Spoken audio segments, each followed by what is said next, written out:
Olá pessoal, dando continuidade aqui, nós vamos falar o seguinte: função sobrejetora, injetora e bijetora. O que vem a ser isso? Primeiro, função injetora. Todos os elementos do primeiro conjunto, conjunto A, vão estar relacionados a elementos do segundo conjunto e cada um manda uma setinha apenas. Não sobra ninguém aqui sem mandar setinha, não sobra ninguém sem estar relacionado, tá? Para elementos distintos desse conjunto aqui, tá? Ou seja, se eu tenho um número aqui, um x1, que é diferente de um x2, isso vai implicar um f de x1 diferente de um f de x2. O que significa isso que você está escrevendo aí, Ronaldo? Números diferentes do conjunto A têm respostas diferentes no conjunto B. O que vem a ser uma função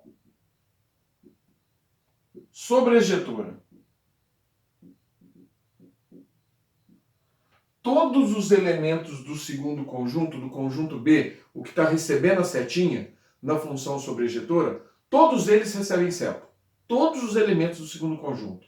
Não sobra ninguém sem receber setinha. Seria mais ou menos algo assim, ó.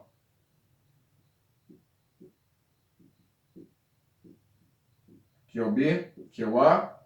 Esse mandou para esse mandou para esse mandou para esse. Ó, todo mundo recebeu setinha. Ela é sobrejetora. Ah, não, mas aqui ó, tem dois mandando para um só. Não tem problema. Sobrejetora não tem problema. Essa daqui não poderia ser injetora. Porque a injetora, cada um manda para elemento separado. Essa daqui, por exemplo, não poderia ser sobrejetora. Por quê? Porque tem um número aqui sem receber setinha. Estão entendendo? E por fim, vem a função bijetora.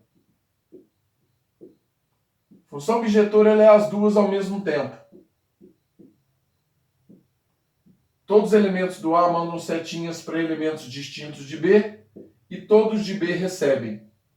Nota que nesse exemplo aqui, ela tem as duas características, dessa e dessa. Todos do A mandam setinha para elementos diferentes. Todos do B recebem. Ela tem as duas características. Uma outra coisa que eu esqueci de falar sobre a função sobrejetora. A imagem dessa função sobrejetora, a imagem é os números que estão recebendo setinha. É igual ao próprio contradomínio. O que é contradomínio da função? É o conjunto B inteiro. A imagem é quem recebe a setinha. O conjunto B inteiro recebe a setinha, então a imagem é igual ao contradomínio na sobrejetora.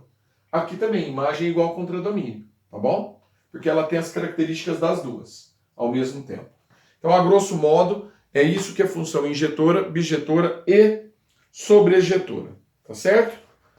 Vamos ver aqui, ó, esse primeiro exemplo aqui, ó. Ela não é sobrejetora, mas ela é injetora. Os três elementos aqui, ó, vou tentar aproximar bem aqui, ó. Os três elementos do conjunto A estão mandando setinhas para elementos distintos de B. Ela não é sobrejetora, porque sobrou gente lá no B sem receber setinha, mas ela é injetora. Essa de baixo aqui, por exemplo, ó, ela é sobrejetora, porque o contradomínio é igual à imagem. Todos do B receberam setinha, mas ela não é injetora, porque os dois do primeiro conjunto mandou setinha para o mesmo número no segundo. Beleza? Na próxima página, eu tenho aqui, ó, dois gráficos, análise de dois gráficos. Tem o primeiro gráfico e o segundo gráfico. A função f, vamos ver aqui o que está falando. A função f, que liga os reais nos reais, por x ao quadrado, ela não é sobrejetora. Mas a função g, que liga os reais nos reais positivos, dada por gx igual a x ao quadrado, ela é sobrejetora. cuidado com essa linguagem, tá, pessoal? Olha só. Duas coisas praticamente idênticas, um sinalzinho muda o entendimento de tudo. Essa função aqui, ó, é uma parábola, uma função quadrática, tá? Suponhamos que essa função aqui, ela é a g e ela é também a f.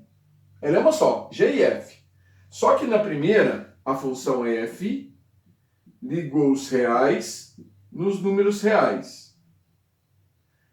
E fx igual x ao quadrado.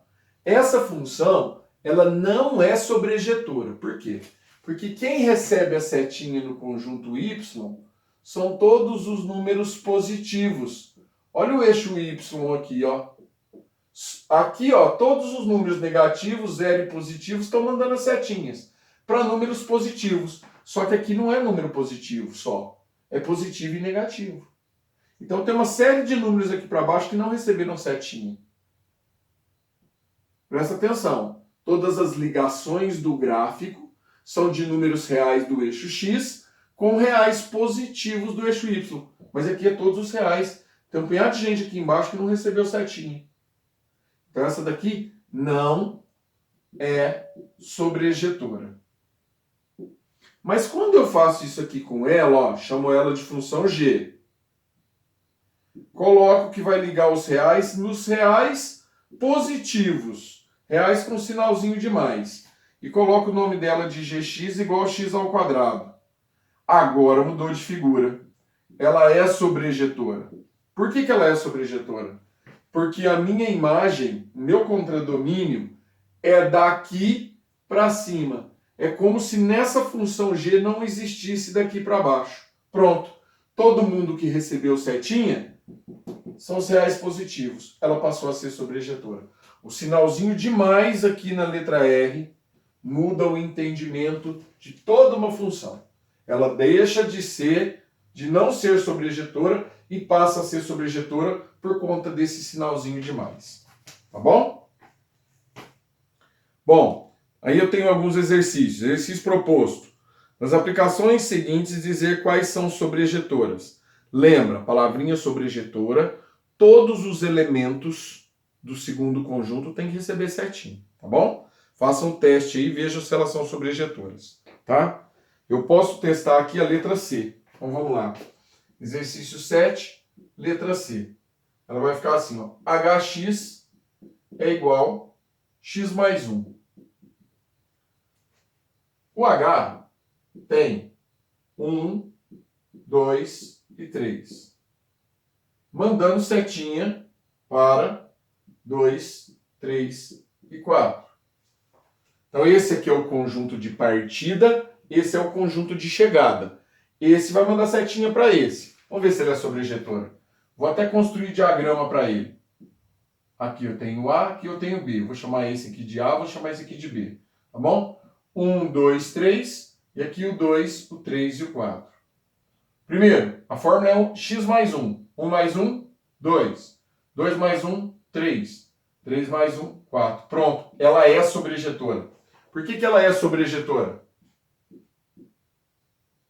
Simples. Todos os elementos do segundo conjunto do conjunto B receberam setinha do conjunto A. Ela também é injetora, tá? Cada um desses manda setinha para os elementos diferentes. Ela também é injetora. Só comentando. Logo depois aqui vem a função injetora. Lá na página 12. Uma função f de A em B é chamada injetora quando quaisquer dois ou mais elementos de A não têm a mesma imagem. Eu citei aqui agora há pouco, eu escrevi assim, ó. Se você tem um x1 diferente do x2, vai ligar num y1 que é diferente de um y2. É essa a explicação. Números diferentes do domínio se relacionam com números diferentes da imagem, tá? É essa a explicação para a função injetora. Olha o primeiro diagrama. Não é injetora, hein? Por quê, Ronan? Porque 2 e o 3 mandou setinha para um só. Olha o segundo aqui, ó, com pontinhos. Ela é injetora. Essa bolinha mandou para de cima, essa mandou para do meio, essa mandou para de baixo, sobrou uma do lado de lá, não tem problema sobrar. Se sobrou é porque ela não é sobrejetora. Mas aqui, ó, cada um dos elementos de C mandaram setinha para elementos distintos de D. Ela é injetora, tá? Bom, olha só. Considerando a função f, que liga o intervalo de 1 até 4 aos números reais, cujo gráfico é dado a seguir. Essa função não é injetora, pois uma reta paralela ao eixo OX intercepta o gráfico em 2 pontos. Por que ela não é injetora? Vou dar uma justificativa aqui para vocês, ó, desse gráfico que está aí logo no comecinho da página 12. O gráfico que vocês têm aí é uma curvinha, desse jeito. Se você for analisar, ó, tem um número aqui ligado com o Y. Só que logo na frente tem outro número, um x2, ligado com o mesmo valor de Y, ó. O mesmo valor. É como se eu tivesse aqui, ó, x1 e x2, mandando setinha para o mesmo número. Isso aqui não é injetora, tá? Só de analisar o gráfico dá para perceber isso. Beleza? Agora, na letra B, ela é injetora. Por que ela é injetora? Porque cada elemento do primeiro conjunto tem uma resposta só no segundo. Olha só para vocês verem, o gráfico que vocês têm aí é esse, ó. Ó, esse cara tá ligado com esse, não tem mais ninguém. Esse tá mandando setinha para cá, não tem mais ninguém. Esse aqui, ó, não tem mais ninguém. Não tem mais repetição, ó. E assim sucessivamente. Eu não tenho dois números do x ligados com um valor só de y. Então, nesse caso, ela é injetora. Tá joia? Também temos os exercícios propostos aí, número 8 e número 9, para vocês analisarem. Use esses esqueminhas das setinhas, dos pontilhados, para verificar se é só um número apenas que está mandando relação para o outro conjunto, tá bom? E qualquer dúvida eu estou à disposição de vocês, tá? Bons estudos e até a próxima aula com função bijetora. Forte abraço a vocês.